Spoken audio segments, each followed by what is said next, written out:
Estamos começando mais uma live de quinta-feira do Ranking dos Políticos. Só aguardando aqui as pessoas chegando e o nosso convidado, que vai ser o Dr. Rodrigo Mesomo. O Dr. Rodrigo Mesomo é advogado, professor universitário e autor de um recurso que tramita no STF a respeito da possibilidade de candidaturas independentes, que nada mais é do que a possibilidade de você se candidatar a um cargo eletivo sem estar necessariamente vinculado a um partido político. E hoje existe essa vedação no Brasil. A gente aqui internamente, o Brasil sempre fala que é um país que é muito conectado à internet, mas é muito pouco globalizado. A gente aqui hoje no Brasil trata isso como algo normal, mas nós temos mais de 90% dos países no mundo onde não existe essa vedação, mas aqui no Brasil existe. E, bom, isso não é algo normal, uma distorção do nosso sistema político. A gente vai conversar um pouco sobre isso. Então, muito boa noite, doutor Rodrigo. Queria as suas considerações iniciais sobre o tema. E aí, para avançar aqui, até para a nossa audiência conhecê-lo um pouco melhor, para contar um pouco da sua trajetória. Em 2016, o senhor tentou candidatar-se a prefeito no Rio de Janeiro e, de forma independente, essa candidatura foi negada. Eu queria que você contasse um pouco da trajetória para a audiência conhecê-lo. Bom, primeiro, muito obrigado pelo convite, muito obrigado pelo Ranking dos Políticos abrir esse espaço para que a gente possa conversar sobre candidaturas independentes, que é algo que eu venho fazendo aí já há alguns anos, venho participando de lives, centenas delas, indo a seminários, palestras, enfim, já viajei vários estados do Brasil falando sobre o tema. Então, agradeço imensamente a oportunidade do Ranking dos Políticos abrir essa porta. A história, basicamente, em 2016, eu havia saído há pouco tempo de um partido político. Esse partido político era o Novo, onde eu tinha tentado participar das prévias, acreditava que, à época, o partido iria realizar prévias para a escolha do candidato à Prefeitura do Rio de Janeiro, o que, à época, não aconteceu. Foi escolhida uma candidata pelo, então, vamos dizer assim, dono do partido, na época, o seu cacique, à época, que era o João Amoedo. Mas o fato é que essa já era a minha segunda experiência partidária. Eu havia tido antes uma experiência partidária, à época, em 2014, no PSDB. Eu havia sido candidato a deputado federal pelo PSDB. Tive ali, à época, alguma coisa ali em torno de 11 mil votos. E essas experiências me trouxeram a firme convicção de que o ambiente partidário não é um ambiente democrático. A estrutura partidária, a despeito de disputar eleições, a despeito de todos os partidos, de alguma forma, em maior ou menor grau, mencionarem que estão comprometidos com a democracia, participarem das regras do jogo, internamente são ditaduras, basicamente falando. Internamente falando, são estruturas hierárquicas, com linhas de comando muito bem definidas, e se tem espaço na medida em que o cacique político deixa o indivíduo ter espaço. Portanto, é um ambiente muito cerrado, muito fechado, muito pouco transparente, ou quase nada transparente. Como são feitas as escolhas, como são feitas as definições, enfim, muito pouco se sabe. não apenas nesses dois partidos que eu mencionei, mas em todos os partidos brasileiros. Né? Tanto que não é uma prática nos partidos brasileiros a existência de prévias, como nós costumamos ver, por exemplo, nos Estados Unidos, onde os candidatos de cada partido são escolhidos mediante prévias, depois de longos debates internos e públicos nos partidos. Bom, depois dessa experiência, então, isso já foi ali por nos 2015. Estados Unidos, o caso da Kamala Harris agora é só a segunda vez que o Partido Democrata tem uma candidatura sem prévias, né? Então, para a gente ter uma noção de como isso é raro não acontecer lá. Sim, sim. A regra nos Estados Unidos, assim como em outros países de democracia mais sólida, a regra é a existência de prévias.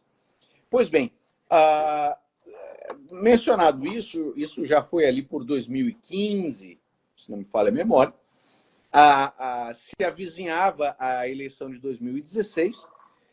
Então, entre 2015 e 2016, eu comecei a estudar profundamente o tema, né, das candidaturas independentes, até porque eu tinha, à época, o senso comum que 99% dos brasileiros têm, que é a ideia segundo a qual o partido é obrigatório. Porque o brasileiro, na média, não conhece os sistemas eleitorais mundo afora. Na verdade, não conhece o próprio sistema eleitoral. Poucos são os indivíduos que conhecem profundamente as regras eleitorais brasileiras. Né? Eu tinha o senso comum de que o partido político era obrigatório e comecei a estudar o tema. E me surpreendi com tanto a nossa história, porque nós já tivemos no passado candidaturas independentes, quanto no direito comparado, ou seja, aquilo que acontece nos outros países em termos de mecanismos eleitorais. O que eu verifiquei, portanto, é que o Brasil já teve candidaturas independentes, porque as candidaturas independentes eram a regra tanto no Brasil Império, quanto na Primeira República, quanto no período pós Revolução de 30. Vamos lembrar que há a Revolução de 30, na sequência, para não tornar isso aqui uma aula de história, na sequência nós tivemos a Revolução Constitucionalista em 32, né? E a edição, né, de um código eleitoral de 1932, que previa expressamente as candidaturas independentes. Doutor Rodrigo, eu vou pedir para você comentar melhor dessa história já, mas antes eu queria trazer um caso concreto aqui para a nossa audiência, só para as pessoas entenderem como que atrapalha nós não termos essa permissão das candidaturas independentes. Eu vou trazer um caso que é muito famoso, né, a figura popular aqui no Brasil, e que traz um pouco sobre como a gente não ter essa liberdade individual pode atrapalhar o sistema político. Nós tivemos o caso do Paulo Marçal, que é um outsider do mundo político. Ele teve um problema 2 vezes nas 2 eleições que ele tentou se candidatar. Ele teve problema com os partidos dele. Em 2022, ele era filiado ao PROS e havia um acordo para que ele fosse candidato à presidência da República. O que ocorreu é que havia uma disputa sobre a diretoria nacional do PROS e quem tinha permitido ele ser candidato à presidência da República acabou perdendo essa ação judicial e ele ficou impedido de candidatar-se. E aí ele acabou foi candidato a deputado federal e acabou não se elegendo aqui. Mas ele ia ser candidato à presidência da República e ele foi vetado, né? E ele não pôde nem concorrer à presidência da República. Inclusive, uma história similar a que o senhor teve em 2016 com outro partido.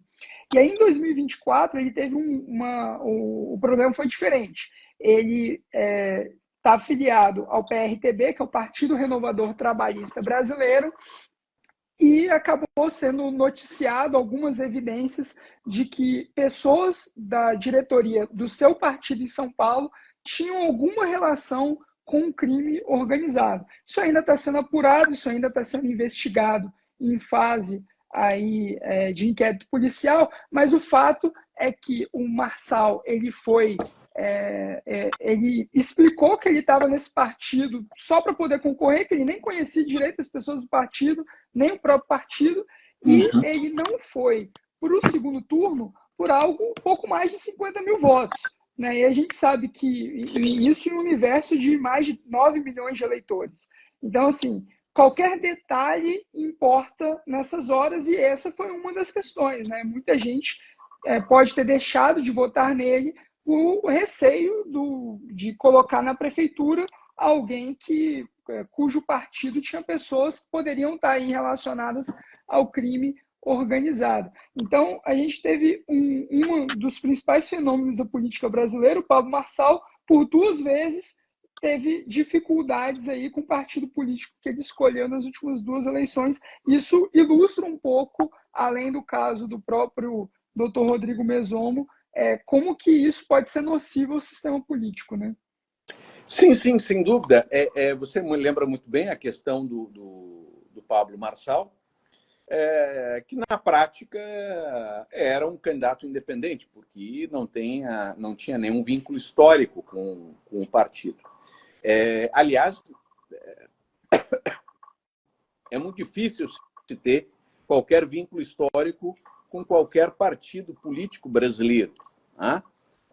Porque quando se faz uma análise dos programas partidários brasileiros, eles são produtos genéricos. Né? Ou seja, quando você lê o programa, digamos assim, de todos esses partidos, salvo um ou outro que seja um pouco mais radical à esquerda, né? Todos esses partidos eles são uma grande geleia, né? Uma grande geleia porque são programas muito vagos, propostas muito genéricas. Queremos um Brasil melhor, um Brasil mais justo, aquelas coisas assim absolutamente sem sentido, né? E que não tem qualquer compromisso ideológico, né? Ou seja, não são partidos com marcada posição ideológica, né? Como Perfeito. você tem, por exemplo, em outros países, onde vai lá na Inglaterra, você é do Partido Conservador, isso denota muito bem a sua agenda. Você é do Partido Trabalhista, né? Você tem uma agenda muito bem marcada, e assim sucessivamente. Aqui não.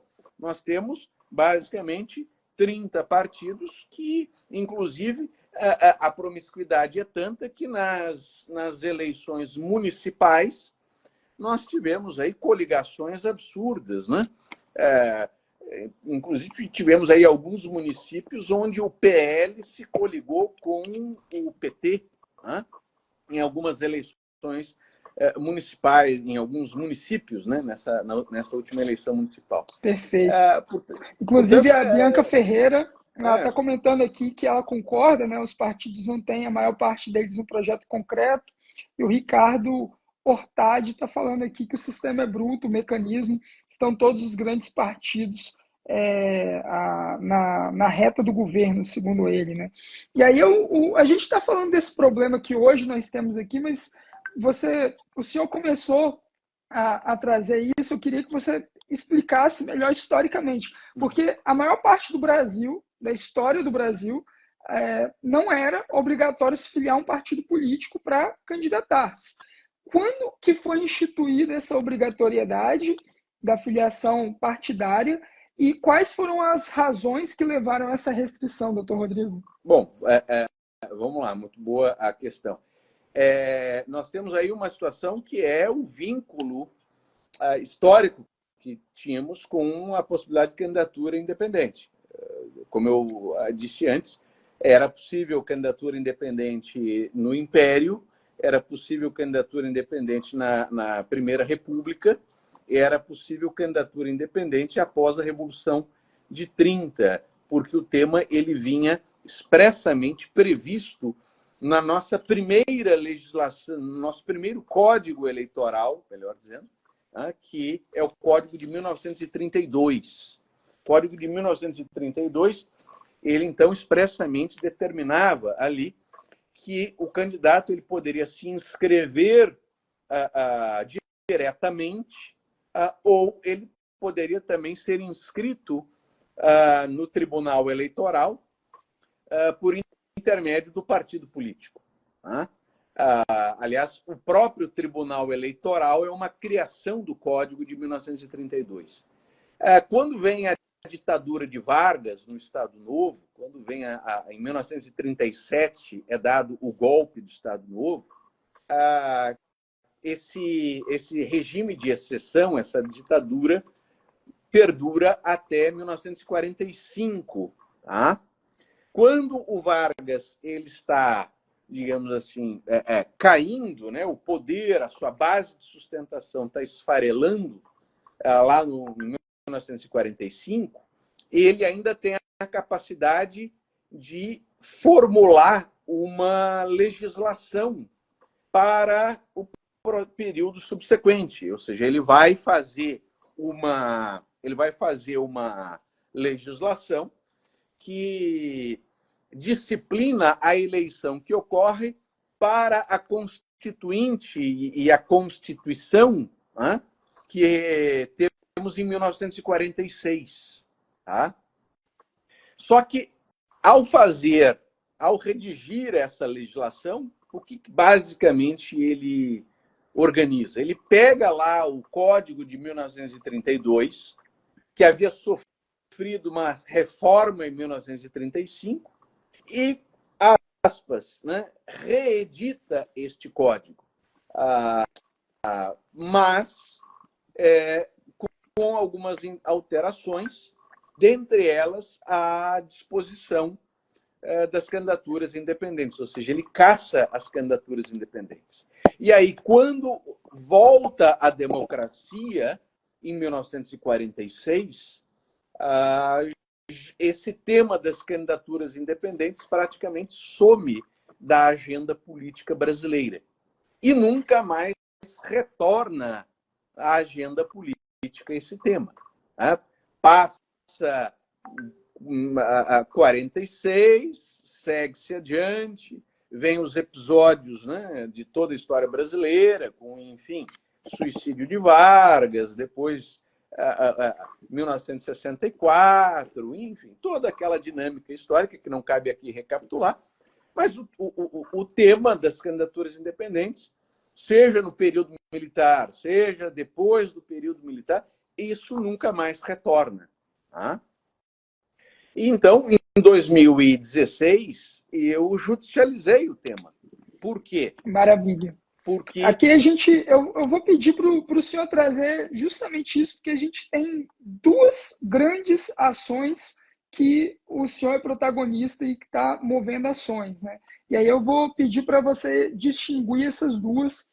A primeira é o do Pacto do São José. O Brasil é signatário da Convenção Americana dos Direitos Humanos, que é conhecido ali, né, como Pacto de São José da Costa Rica, e ele não prevê a filiação partidária como um requisito para poder ser votado, né?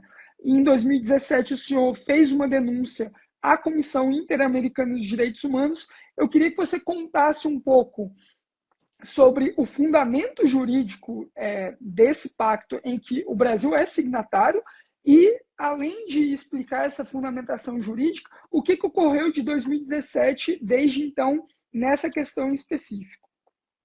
Sim, claro.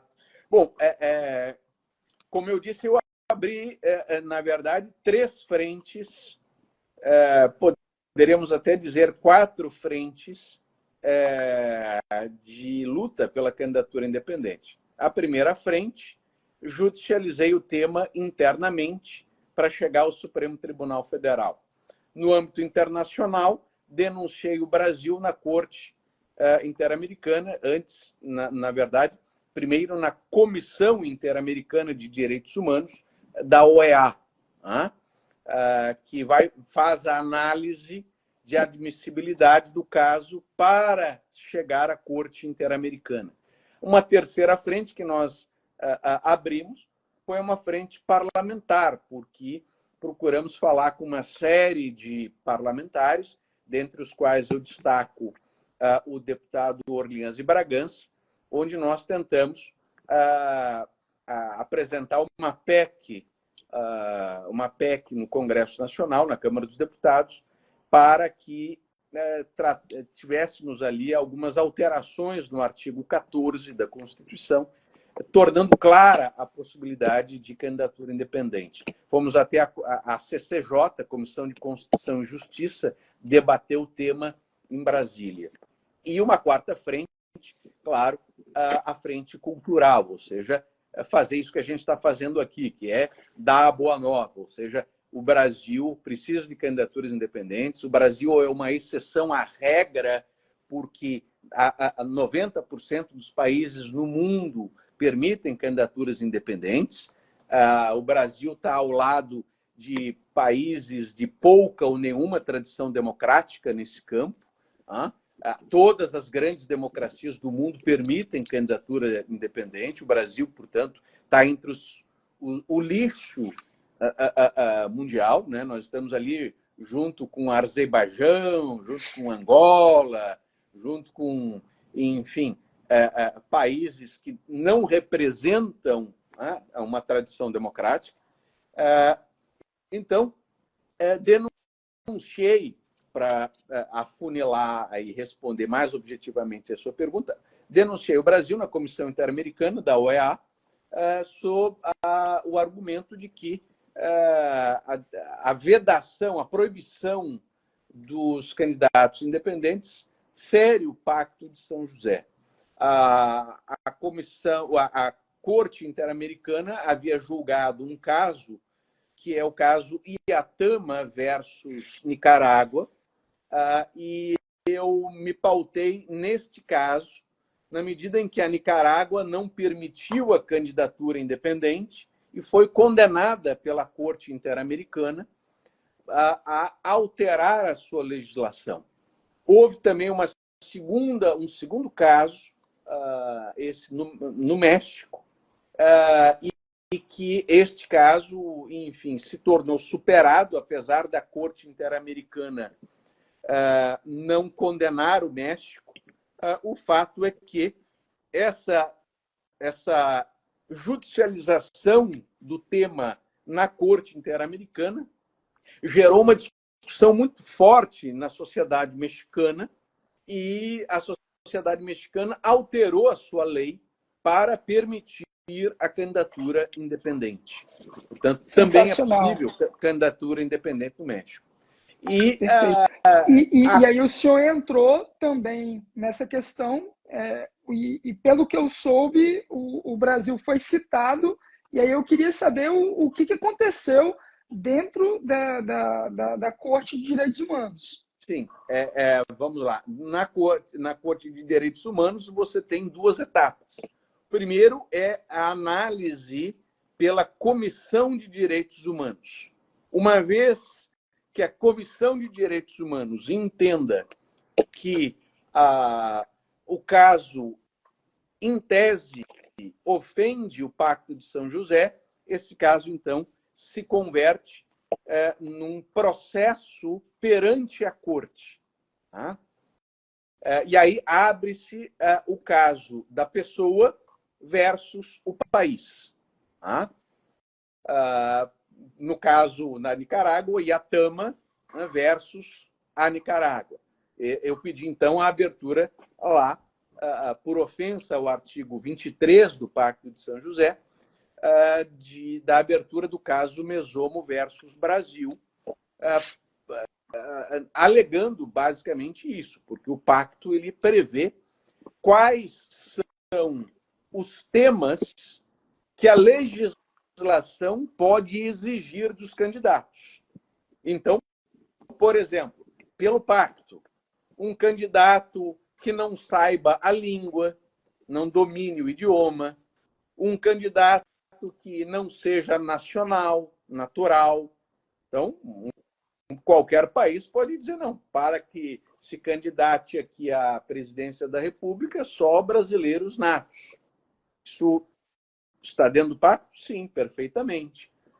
Ou seja, existem, portanto, algumas questões que são plenamente possíveis de serem exigidas dos respectivos candidatos. Se o candidato não preencher aquele conjunto de disposições, ele pode ser barrado. Ora, portanto, se não está ali naquele rol de proibições a filiação partidária, exigir do candidato filiação partidária ofende a Constituição brasileira, ofende o Pacto de São José, percebe? Então, esse foi o motivo pelo qual, basicamente, a Nicarágua foi condenada. Esse foi também um assunto que foi levado à discussão em relação ao México, apesar da decisão em relação ao México ser uma decisão de maior neutralidade. Mas o fato é que o Brasil, depois de vários anos da denúncia, o Brasil foi citado no ano passado, finalmente o Brasil foi citado, e a Advocacia Geral da União, junto com o Ministério das Relações Exteriores, apresentou a defesa prévia do Brasil na comissão, e eu fui notificado dessa defesa prévia há pouco tempo, e a comissão perguntou, então, se diante da defesa prévia eu gostaria de prosseguir com o caso, que é o rito lá da corte.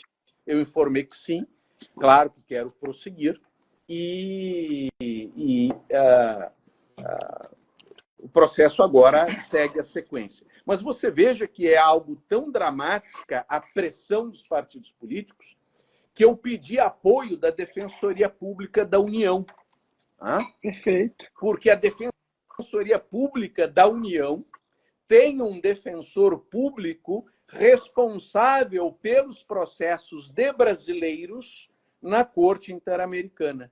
E a Defensoria Pública da União não quis patrocinar a minha defesa na Corte Interamericana. Por aí você vê o grau de pressão que se faz sobre o tema. Então, Perfeito. essa foi a frente na Comissão Interamericana, no âmbito internacional, que caminha ao lado da frente que eu abri no Supremo Tribunal Federal. É isso que eu vou querer trazer agora, porque em 2016 o senhor teve a candidatura indeferida à Prefeitura no Rio de Janeiro, e depois, a partir disso, foram feitos recursos que culminaram hoje numa ação que está no STF. Eu queria que você contasse, inicialmente, toda a trajetória jurídica até chegar ao STF. No âmbito da ação judicial aqui no Brasil, nós agregamos, além dessa questão do Pacto de São José, que o Brasil é signatário, portanto, ele precisa cumprir, nós agregamos outros argumentos, vários, são dezenas de argumentos, porque nós temos questões de ordem constitucional aqui que precisam ser interpretadas de uma maneira diferente do que vem sendo interpretadas. Porque a liberdade deve prevalecer. A liberdade é a regra. Vamos lembrar que a própria Constituição nos diz, como cláusula pétrea, que ninguém é obrigado a se associar ou permanecer associado. Isso está no artigo 5º como cláusula pétrea, que antecede o artigo 14. E, portanto, do ponto de vista de interpretação, você precisa harmonizar esses dispositivos. A própria Constituição nos diz que é um dos fundamentos da República o pluralismo político. Ora, pluralismo político é um conceito mais amplo do que pluralismo partidário. Pluralismo político envolve a oitiva dos partidos, da voz dos partidos, mas também a voz dos independentes. Percebe? A dignidade da pessoa humana é um dos fundamentos da República. Ora, se eu preciso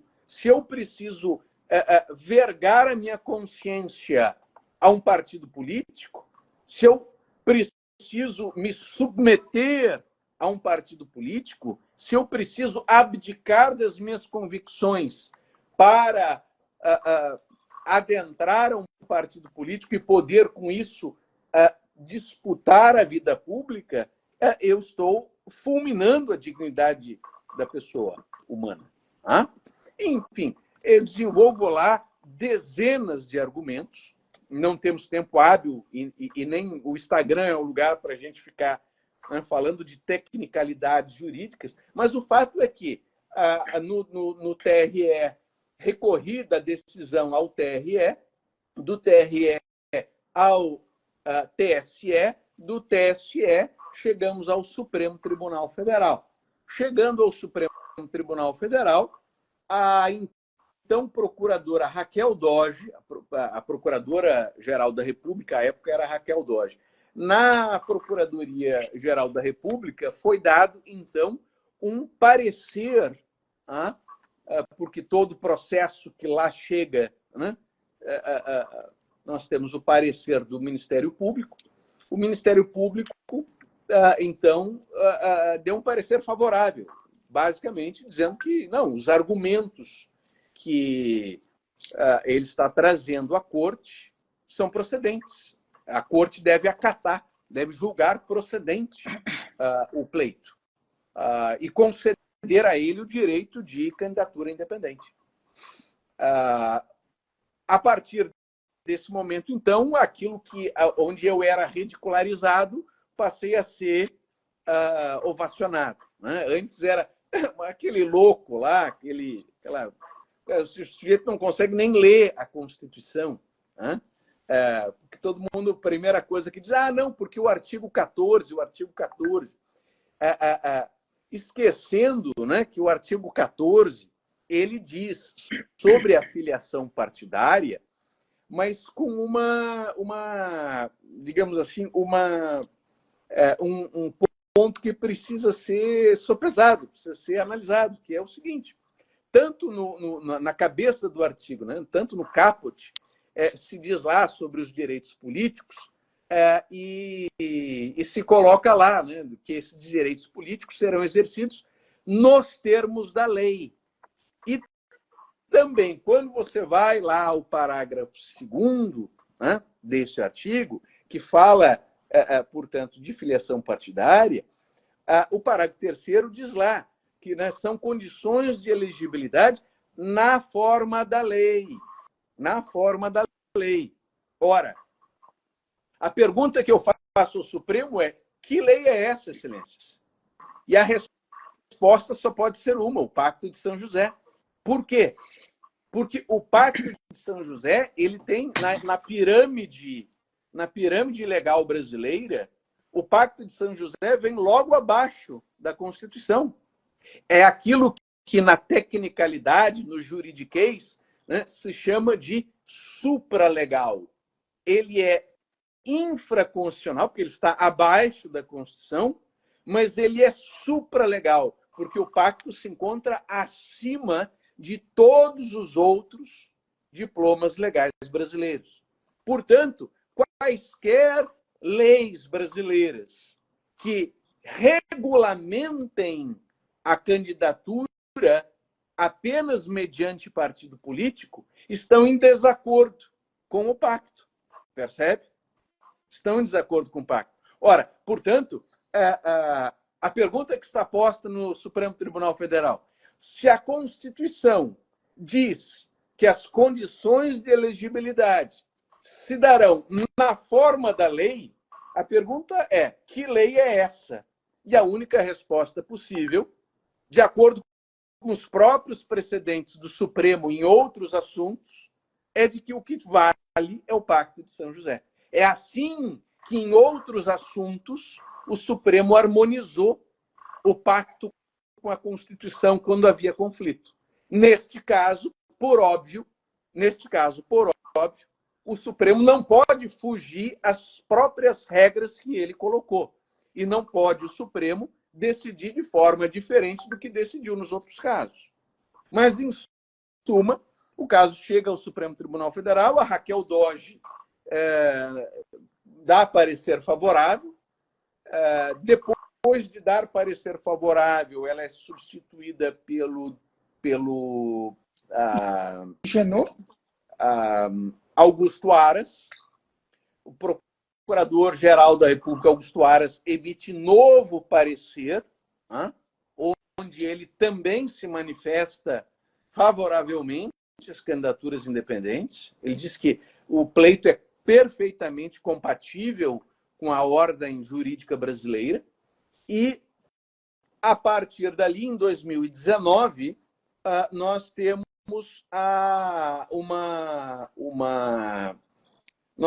uma audiência pública no Supremo Tribunal Federal, audiência pública essa em que o ministro Barroso, que é o relator, convoca todos os partidos políticos e uma série de personalidades, historiadores, convoca o deputado Orleans de Bragança, convoca, à época, a deputada Janaína Pascoal, convoca ONGs das mais variadas, convoca o Instituto Transparência Brasil, escuta os partidos políticos pela parte da manhã. Praticamente todos os partidos políticos dizem que o monopólio partidário é maravilhoso, que deve ser mantido, e na parte da tarde as organizações da sociedade civil, na sua grande maioria, dizem que não, que a candidatura independente deve ser adotada. Manifesta-se também a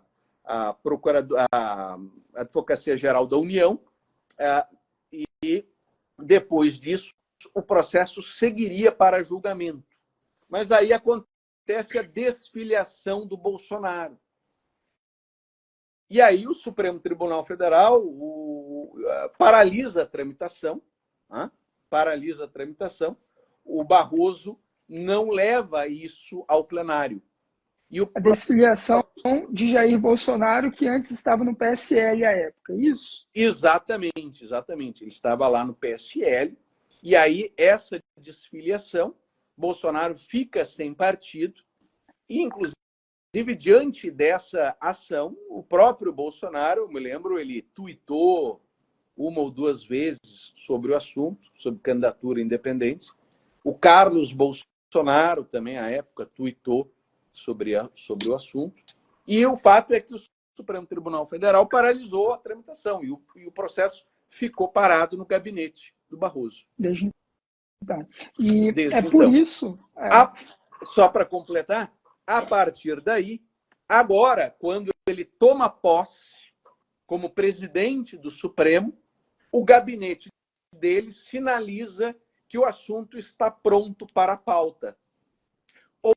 Ou seja, portanto, muito provavelmente, nós teremos o assunto sendo levado a julgamento em 2025.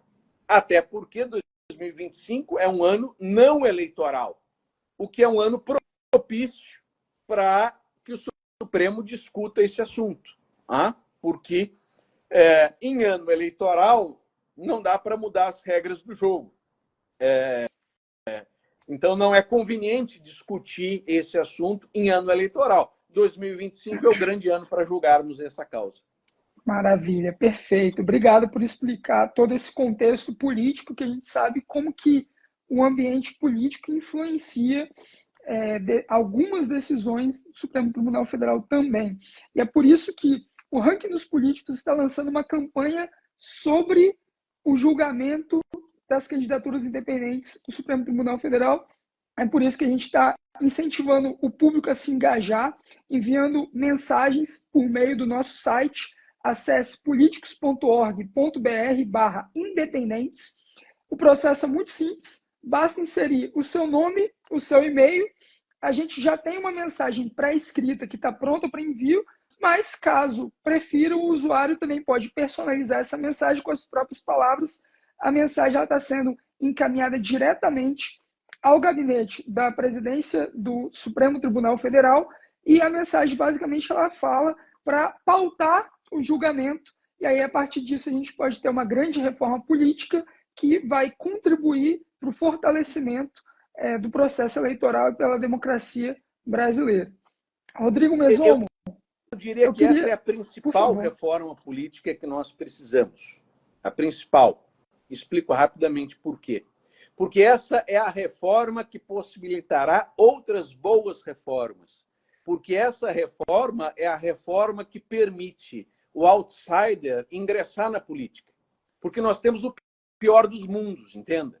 Nós temos um sistema que é blindado da renovação. É um sistema que não se renova. E por que ele não se renova? Porque o Brasil é o único país do mundo que soma monopólio das candidaturas com uma quantidade colossal de recursos de fundo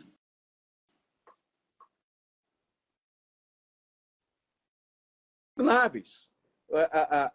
A renovação no Brasil, quando comparada estatisticamente, enfim, com dados, tá? É uma das piores do mundo, é uma das mais baixas do mundo. Portanto, isso não se trata de opinião, isso é dado. O Brasil tem no seu legislativo, por exemplo, uma das piores taxas de renovação, porque quem chega ao legislativo, que muitas das vezes é noticiado na mídia como renovação, na verdade não é, porque aquele parlamentar é filho de um governador, é filho de um senador, é a esposa de um prefeito. Portanto, perceba que são apenas novos nomes, mas não novos grupos políticos chegando ao parlamento. Maravilha. Doutor Rodrigo Mesomo, muito obrigado pela presença e pelo trabalho. Gostaria de deixar suas considerações finais? Eu queria agradecer imensamente essa participação e dizer que o tema das candidaturas independentes ele não deve ser olhado apenas e tão somente pelo prisma individual. Nós temos que olhar a candidatura independente também pelo prisma da soberania popular. Porque se o povo não pode votar em quem ele quer, na verdade, o poder não emana do povo, o poder emana dos partidos políticos. Perceba isso.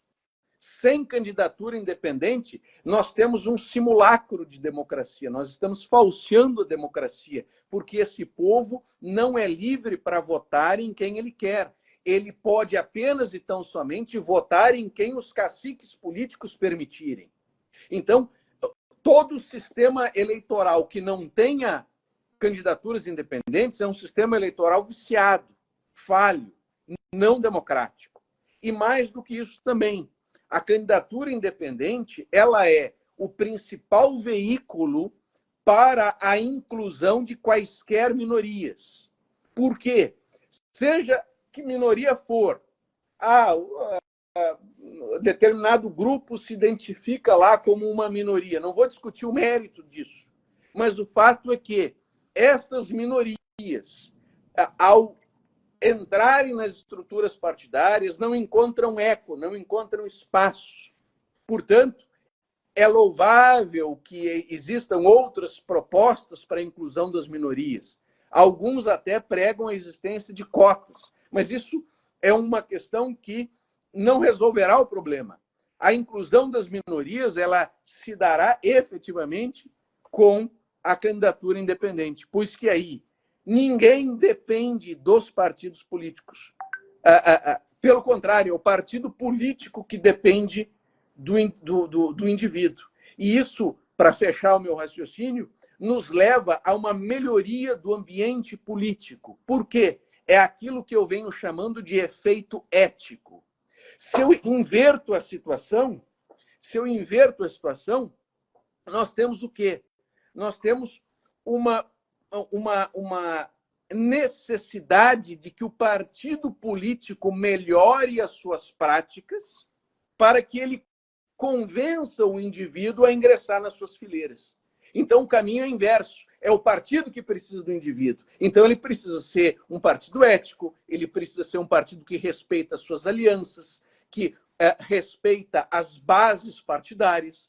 Ou seja, esse efeito ético que se espraia por todo o ambiente político. Portanto, essa é a mãe de todas as reformas, é a reforma que nós precisamos, e eu faço votos de que a campanha do ranking dos políticos, convocando as pessoas a pedir ao Supremo Tribunal Federal que paute essa demanda, seja um grande sucesso e que em 2025 isso vá a julgamento. Muito obrigado pela oportunidade. Muito obrigado, doutor Rodrigo. Muito obrigado a todos que nos acompanharam. Continue acompanhando nas redes sociais o ranking dos políticos. Forte abraço, até a próxima semana.